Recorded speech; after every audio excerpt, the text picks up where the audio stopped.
안녕하십니까. 오늘은 최근 시장에서 가장 많은 관심을 받고 있는 섹터죠. 반도체 시장에 대해서 말씀드리도록 하겠습니다. 저는 반도체 시장, 새로운 게임 체인저가 등장한다 라는 제목으로 오늘 웹세미나 진행을 맡은 미래에셋 자산운용 타이거 ETF의 두지영입니다. 오늘은 최근에 등락이 있음에도 불구하고 왜 반도체 시장이 구조적으로 장기적으로는 성장할 수밖에 없는지에 대한 원인을 말씀드리고 향후 이런 상황에서 반도체 산업 투자 전략은 어떻게 가져가셔야 되는지에 대해서 말씀드리고자 합니다. 먼저 웹세미나의 순서는 다음과 같습니다. 글로벌 반도체가 구조적으로 성장하고 있는 원인, 변화하는 반도체 시장에서 중국과 국내 반도체 시장은 어떤 대응을 하고 있는지 말씀드리고 이러한 상황 속에서 어떤 ETF에 주목하셔야 되는지 순서대로 안내드리도록 하겠습니다. 오늘 세미나의 제목은 반도체 시장의 게임 체인저가 누구일까요? 였는데요. 지금 반도체 시장의 게임 체인저는 반도체 산업을 견인하는 기존 산업과 성장 산업의 수요, 그리고 정부의 적극적인 반도체 산업 육성 정책이라고 말씀드리겠습니다. 먼저 반도체 시장이 왜 구조적으로 성장할 수밖에 없는지에 대한 원인을 살펴볼 텐데요. 반도체 하면 투자자 여러분들은 어떤 별명이 떠오르시나요? 반도체는 유독 많은 별명을 가지고 있습니다. 반도체의 대표적인 별명은 전자산업의 쌀이기도 하고 4차 산업혁명이 발전이 무궁무진하다라고 하여 금광시대에 비유하시는 분들은 반도체를 금광시대의 곡괭이와 청바지에 비유하기도 합니다. 그 이유는 반도체의 기능에 있습니다. 정보를 처리하고 저장하는 반도체 특성 때문에 반도체는 모든 산업에서 필요하기 때문인데요. 최근에 반도체 주가의 등락이 있음에도 불구하고 반도체가 슈퍼 사이클을 맞이할 것이다 라고 말씀드리는 이유는 크게 두 가지 축이 반도체 수요를 견인하고 있기 때문입니다. 바로 기존 산업의 디지털 전환에 따른 반도체 수요, 그리고 4차 산업을 대표하는 새로운 성장 산업에서의 발생하는 반도체 수요입니다. 반도체 시장의 구조적인 성장의 첫 번째 요인은 기존 산업의 디지털 전환에 따른 반도체 수요입니다. 투자자분들 모두 이번 코로나19 팬데믹 사태를 통해 디지털 전환을 직접적 또는 간접적으로 경험해 보셨을 텐데요. 디지털 전환이라는 것은 소비, 의료, 교육 등 다양한 산업 분야가 데이터와 접목하여 비대면과 디지털 혁신이 일어나는 현상을 의미합니다. 그리고 이러한 기존 산업의 디지털 전환 현상은 코로나로 인해 보다 가속화되고 있습니다. 하지만 중요하게 말씀드리고 싶은 점은 이런 디지털 전환이 일시적인 현상이 아니라는 것입니다. 세미나에 사전 질문 주신 내용 중에 코로나로 인해 PC 등 수요가 일시적으로 급증하였지만 반도체 산업이 피크아웃이 되는 게 아닌가라고 우려하시는 분이 있었는데요. 코로나로 인해 2020, 즉 2020년과 2021년 글로벌 디지털 전환이 가속화되기는 하였으나 장기적으로 디지털 전환은 특정 국가, 특정 섹터, 특정 시점에서 나타난 일시적인 현상이 아닌 장기적인 흐름이다 라는 점을 다시 한번 강조드리고 싶습니다. 2020년 전망에 따르면 글로벌 디지털 전환에 따른 시장 규모는 2027년까지 전 국가에서 고르게 성장할 걸로 보여지며 그 성장 속도도 연평균 17%에 달할 것으로 보여집니다. 반도체 성장이 기대되는 두 번째 이유는 새로운 반도체 시장이 열린다라는 점인데요. 반도체 산업의 매력은 새로운 어플리케이션이 꾸준히 등장한다라는 데 있습니다. 즉, 다시 말씀드리면 적용되는 분야, 활용되는 분야가 무궁무진하다라는 점입니다. 기존의 투자자 여러분들께서 기사를 통해서도 인공지능이나 클라우드에 반도체가 매우 많이 필요하다라는 점은 보셨을 텐데요. 인공지능 클라우드는 많은 데이터를 수집해서 정보를 처리하고 저장하는 것이 핵심이기 때문에 당연히 반도체가 많이 필요하고요. 흔히 주목받고 있는 또 다른 4차 산업혁명의 주요 테마인 자율주행, 5G, IoT도 마찬가지입니다. 자율주행을 한번 예로 들어 말씀드리겠습니다. 자율주행 같은 경우에는 쉽게 말씀드리면 사람이 직접 운전하는 0단계 비자율주행부터 마지막 궁극적으로 모든 것이 자율화된 자율주행 5단계까지 5단계로 나눌 수 있는데요. 지금 현재 우리가 운전하는 자동차의 한 대 만드는 데 있어서 반도체에 필요한 개수는 200에서 300개 정도인데 반면 5단계 완전 자율주행에 도달하게 되면 이제 더 이상 자동차는 단순 자동차가 아니라 전자기기로 바뀐다라고 생각하실 수 있겠습니다. 그래서 지금 필요한 200개에서 10배 정도 늘어난 2000개가량의 반도체가 자율주행에 필요하다라고 말씀드릴 수 있고요. 또한 IoT나 5G 역시 마찬가지입니다. 두 가지 모두 연결이 중요한 산업이기 때문에 반도체의 고성능, 고용량 뿐만 아니라 그만큼 많은 수의 반도체가 필요하게 되는데요. 그래서 앞으로 4차 산업을 이끌 주요 테마 이 6가지에서 고르게 반도체 수요가 급증할 것이다 라고 말씀드릴 수 있겠습니다.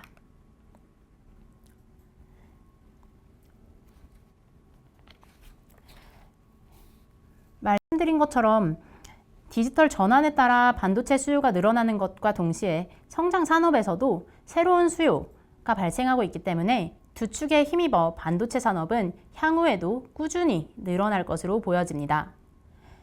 우리나라가 강자인 메모리 반도체 시장은 물론 4차 산업혁명에서 지금 보다 중요성이 강조되고 있는 시스템 반도체까지 고르게 동반 성장이 예상되는 상황입니다.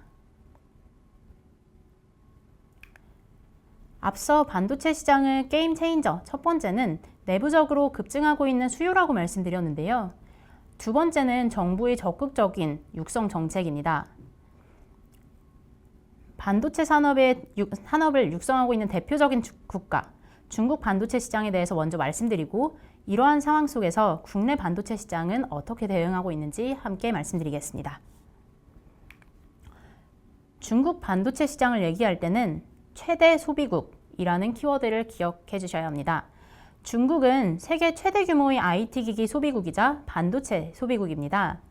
반도체 수요의 60%는 IT 기기에서 발생하는데 중국은 IT 기기의 높은 소비 점유율을 가진 나라입니다. IT 기기로 대표되는 스마트폰, 서버, PC 모두 중국이 세계에서 약 20%에 가까운 소비 비중을 차지하고 있다는 점을 보면 중국이 반도체 최대 소비국이라는 점은 아주 자연스러운 그리고 당연한 결과라고 보실 수 있겠습니다. 또한 중국 반도체 시장이 더 커질 거다라는 힌트도 핸드폰 보급률을 통해서 얻을 수 있는데요. 우리나라 핸드폰 보급률은 지금 95%, 미국과 같은 선진국은 85%인 반면 중국은 아직 60%에 불과합니다. 따라서 이런 점만 보아도 향후 중국 반도체 시장은 충분히 더 커질 수 있는 여력이 남아있다라고도 해석 가능합니다. 중국이 반도체 최대 소비국이라는 또 다른 반증은 중국의 수입 품목을 통해서도 확인 가능합니다. 산업의 쌀이라고 불리는 원유. 중국의 경우에는 반도체가 이 원유 수입 금액을 넘어선 지 오래입니다. 2015년부터 반도체 수입 금액이 원유 수입액을 넘어섰고 2015년부터는 6년 동안 연속적으로 중국 최대 규모 수입 품목은 반도체가 차지하고 있습니다. 이러한 원인은 중국 반도체 시장의 낮은 국산화율에 있는데요. 반도체 시장은 커져가는 반면 2019년 기준 중국 반도체의 국산화율은 지금 16%에 불과합니다. 중국 정부가 2025년까지 자금률을 70%까지 끌어올리겠다라고 목표를 내세웠던 점을 생각해보면 많이 부진한 상황이다라는 점을 다시 한번 생각하실 수 있겠습니다. 중국이 반도체 최대 소비국이라는 위상과 달리 앞서 말씀드린 것처럼 생산국으로서 중국은 성장 초입 단계입니다. 글로벌 반도체 시장 전체에서 중국 기업이 차지하는 매출액은 현재 4.4%에 불과합니다. 최대 소비국에 걸맞는 생산 능력이 지금 절실한 상황이다라고 보실 수 있겠고요. 이러한 상황을 중국 정부도 누구보다 잘 인식하고 있습니다. 최근 차이나 전기차 시장 그리고 규제가 강력하게 있었던 게임, 교육 시장 등을 통해서 여러분도 중국이 어느 국가보다 정부 정책 산업이 미치는 영향이 매우 큰 국가다라는 점을 실감하셨을 텐데요. 중국 반도체 산업의 경우에는 대표적인 정책 수혜 산업이다라는 점 다시 한번 강조드리고 싶습니다. 지금 보시는 그림에서와 같이 2019년에 중국 정부는 중국 제조 2025를 발표했는데요. 중국 제조업을 활성화하겠다면서 10대 핵심 산업을 2025년까지 국산화율 70%까지 끌어올리겠다라는 것이 주요 골자였고, 그 중에는 정보기술, 로봇, 바이오, 신소재 등 다양하지만 대표적인 예에 반도체가 있습니다. 그렇다면 70%까지 국산화율을 달성하기 위해서 중국 정부는 현재 어떤 노력을 기울이고 있을까요? 대표적인 예가 기금 조성이라고 보실 수 있겠습니다.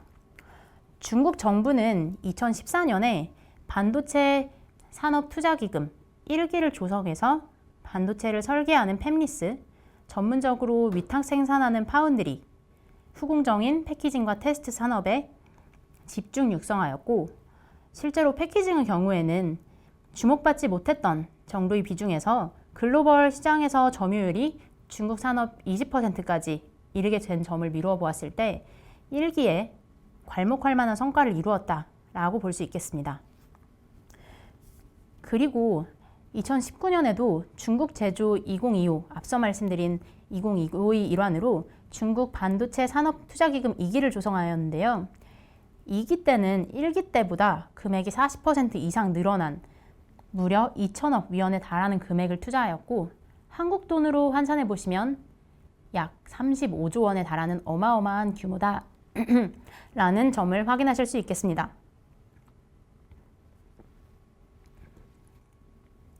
네, 자금 조성뿐만 아니라 중국 정부는 지금 1기 때는 팹리스, 파운드리, 패키징 산업에 집중 투자하였던 반면에 여기에 더해서 2기 때는 현재 중국이 약하다라는 지적이 나왔던 소재 장비까지도 확대하여 집중 투자하겠다라고 밝힌 상황입니다. 투자할 수 있는 자금 조성뿐만 아니라 중국 정부는 세제 혜택을 통해서도 기업들이 보다 적극적으로 투자할 수 있는 환경, 발판을 마련해 주고 있고요. 표를 보시면 중국 정부가 반도체에 투자하는 기업들에게 다양한 세제 혜택을 주고 있다는 점 확인 가능하십니다. 세금 감면은 물론 일부 감세 정책까지 주고 있어서 적극적으로 기업들이 투자할 수 있는 환경이 마련된 것이죠. 이쯤에서 투자자분들이 궁금한 점이 생기실 텐데요. 좋아, 중국 정부가 적극적으로 육성하는 산업이고 기업도 적극적으로 투자를 동참하고 있는데, 그렇다면 최근에 논란이 가장 많이 되었던 공급 과잉의 문제는 없을까? 라는 질문이 생기실 수 있을 것 같은데요. 중국의 튼튼한 내수 시장을 감안하면 향후 중국에서 양산되는 반도체도 충분히 소화 가능하다라는 답변 드리고 싶습니다. 중국 정부는 적극적으로 국산화 정책을 펼치고 있는데 반도체뿐만 아니라 스마트폰, PC, 소프트웨어 등도 마찬가지입니다. 중국 내에서 판매되고 있는 스마트폰의 90%, 서버의 66%는 지금 중국산인데요. 여기에 탑재되는 반도체는 중국산을 쓰도록 중국 정부가 적극적으로 장려하고 있습니다. 뿐만 아니라 PC, 소프트웨어, CPU, GPU 국산화 정책을 펼치고 있고, 앞으로 앞서 말씀드렸던 것처럼 반도체의 신성장, 새로운 수요를 이끌어 나갈 자동차용 반도체 시장, 그리고 통신용 반도체 시장의 수요가 꾸준히 그리고 급격하게 증가하고 있다는 점을 감안하셨을 때 중국 반도체 시장의 공급 과잉 우려는 충분히 덜어두셔도 되지 않을까라고 말씀드리고 싶습니다. 국산화에 힘쓰고 있다, 그리고 탄탄한 내수 시장을 감안한다 라고 하면 중국 반도체 시장의 매력도가 올라가는 것이죠. 그렇다면 중국 반도체 시장에 이어서 우리나라 반도체 시장은 어떻게 될까라는 물음이 자연스럽게 생기실 텐데요. 처음 말씀드린 것처럼 반도체 시장의 전체적인 파이가 증가하는 상황에서 국내 반도체 시장도 일부 등락은 있을 수 있겠지만 수혜를 받는 게 확실하다라고 말씀드리고 싶습니다. 또한 국내 정부도 반도체 전성시대를 맞이하여 반도체 산업에서 앞서 나가기 위해 국가적인 정책을 펼치고 있습니다. 함께 정책을 살펴보실까요? 우리나라도 2021년 5월 2030 세계 최고 반도체 공급망 구축을 목표로 하는 K 반도체 전략이라는 것을 발표했는데요. 다양한 세부 전략이 있지만 그 중에 가장 눈에 띄는 부분은 K 반도체 벨트 조성입니다. K 반도체 벨트 조성은 반도체 공급망을 지역별로 특화해서 생태계를 조성하겠다라는 내용이고, 이를 통해 국내 반도체 시장의 공급망을 안정화하겠다라고 정부가 적극 나섰다라고 기억해 주시면 될 것 같습니다. 이러한 정부 정책에 힘입어 국내 반도체 기업들도 대규모 투자를 기획하고 있는데요. SK하이닉스나 삼성전자를 필두로 2030년까지 10년간 약 510조 원에 달하는 금액을 반도체 투자에 쏟겠다라고 밝혔습니다. 기존 우리나라가 우위를 점하고 있는 메모리 반도체는 물론 비메모리, 즉 시스템 반도체에도 적극 힘을 쏟겠다라고 나선 상황입니다. 이처럼 반도체 기업의 투자와 정부의 정책 지원에 힘입어 국내 반도체 기업들이 크게 성장할 수 있는 발판이 마련되어 있는데요. 이런 상황에서 반도체 산업에 투자하는 가장 효과적인 방법은 반도체 ETF를 통해 투자하시는 겁니다. 최근 시장에 등락이 있었을 뿐만 아니라 특정 종목을 선별하기 어려울 때 가장 효율적인 해답이 될 수 있을 거라고 말씀드리고 싶고요. 중국 반도체 경우에 정책 수혜 산업이라는 점이 명확하고 거대한 내수 시장의 성장세가 기대되기 때문에 해당 시장에 투자하고 싶으시다면 차이나 반도체 ETF에 투자하실 수 있고, 국내 반도체 시장에 투자하고 싶다라고 하실 경우에는 타이거 FM 반도체 탑10에 투자하시면 됩니다. 먼저 타이거 차이나 반도체에 대해서 말씀드리겠습니다. 명칭은 타이거 차이나 반도체 팩셋이고요. 차이나 반도체 기억해 주시면 될 것 같습니다. 종목 코드는 396520이니 종목 코드를 통해서도 검색 가능합니다. 상장은 최근 8월 10일 날 진행을 하였고요. 기초지수는 팩셋 차이나 세미컨덕터 지수여서 연 2회 리밸런싱을 진행하고 있습니다. 해당 지수는 본사 혹은 소재지가 중국, 홍콩이면서 중국 반도체 관련 산업을 영위하고 있는 시가총액 상위 25종목에 투자하고 있는 지수이고요. 보다 지수에 대해서 상세하게 말씀드리면 최대 25종목, 최소 15종목으로 구성되어 있고, 특정 종목에 너무 과도하게 노출되는 종목 리스크를 막기 위해서 개별 종목 최대 비중은 7%로 제한하여 투자하고 있는 상황입니다.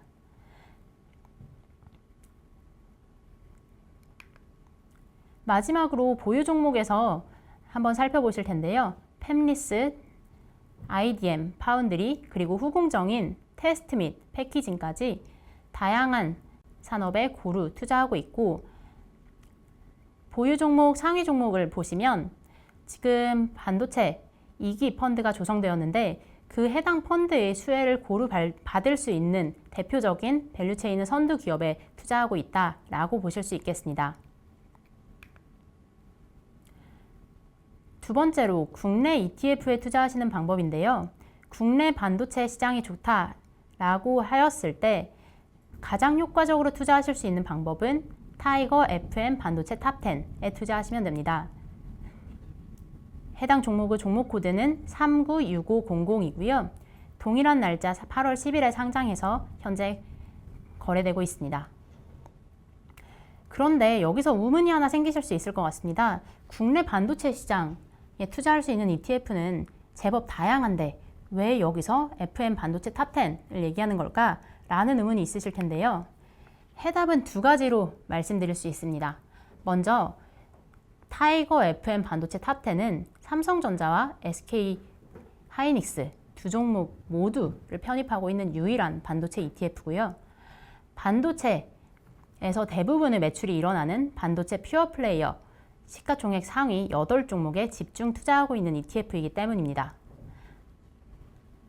최근에 반도체 시장에서 삼성전자와 SK하이닉스 둘 중 하나만 편입하고 있는 경우에는 우리나라 반도체 산업을 제대로 추정한다고 보기 어렵습니다. 두 기업이 각각 다른 전략을 펼쳐가고 있기 때문이기도 하고, 그리고 시장 변동이 계속해서 일어나고 있기 때문인데요. 특히 반도체 퓨어 플레이어